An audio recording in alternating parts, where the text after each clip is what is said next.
5,000కే వెట్టి చాకరీ చేసినట్టు చెప్తారు. వాడు వెట్టి చాకరీ కూడా రాడు. పరిస్థితి అది. 5,000 రూపాయలు ఏమవుతాయండి? అసలు చట్టం ప్రకారం కనీస వేతనం ఇవ్వాలి. మీకు మనం వ్యవసాయం చేసేటువంటి ఆధారాలను పెట్టుకుంటాం. ఇవాళ వాళ్ళకి 2 లక్షలు ఇస్తున్నాం. నెలకి ఎంత వాళ్ళకి రాలేదు. 15,000 16,000 పడుతుంది వాళ్ళు. పాపం వీళ్ళకి 5,000 ఏంటి రాలేదండి. మానే మేము 2 లక్షలు 1,80,000 తక్కువ ఎక్కడ లేదు. మహిళలకు 5,000తో ఎలా నడుతుంది చెప్పండి పండి. రేపటి రోజున మా వీధులు ఏదైనా సరే మా కుటుంబానికి కానీ మా పిల్లలకు కానీ ఎటువంటి ఆధారాలు లేదు, బీమా లేదు, వేరే ఆశ లేదు. ప్రతి 3 నెలలకు ఒకసారి మాకు చేయాలి. చేసినటువంటి పనికి ఖచ్చితంగా అప్లోడ్ చేయాలి. వచ్చే 5,000 జీతం కూడా మా అకౌంట్లోకి రావుతారు. కార్యదర్శి తీసుకోవాలి. కాబట్టి వాళ్ళకి ఈ 5,000 కూడా ఆ పద్ధతి కూడా మార్చాలి. డైరెక్ట్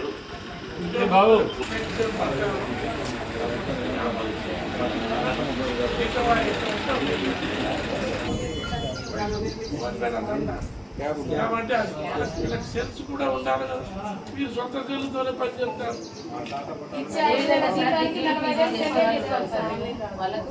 అందులో వాళ్ళ అర్హతను బట్టి కూడా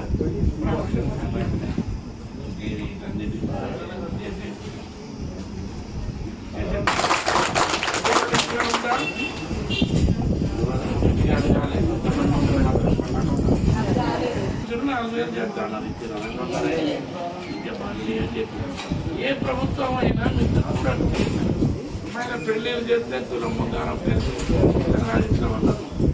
అది లేదు. మనీ మన పేరు మీద విద్యా భరోసా మనిషికి ప్రతి వాగ్దానం ఉంది. మీరు ఆలోచన చేసి ఒక్క మంచి ప్రజలు పెట్టకుండా వాగ్దానం చేయడానికి అల్లే వాగ్దానం సీట్లో కూర్చున్నారు.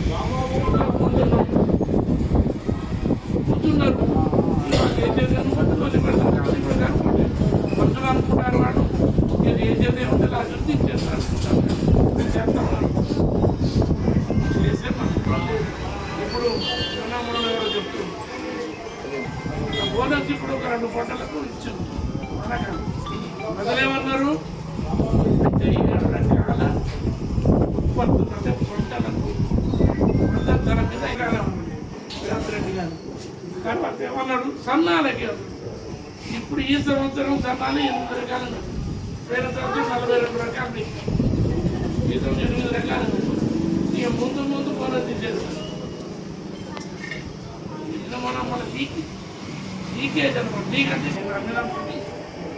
ఒక గజన్ వాళ్ళకి లెక్కేయండి. మీరు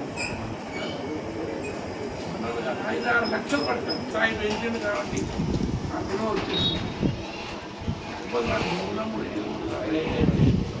మనం తింటానికే సరిపోతుంది. కాదు ఎవరికైనా నీకు బిల్లు వచ్చేది ఉంటే 20% ఇవ్వాలి. 10 లక్షలు కావాలి. మన గవర్నమెంట్ వచ్చిందంటే మీ తరఫున పోయిరావా.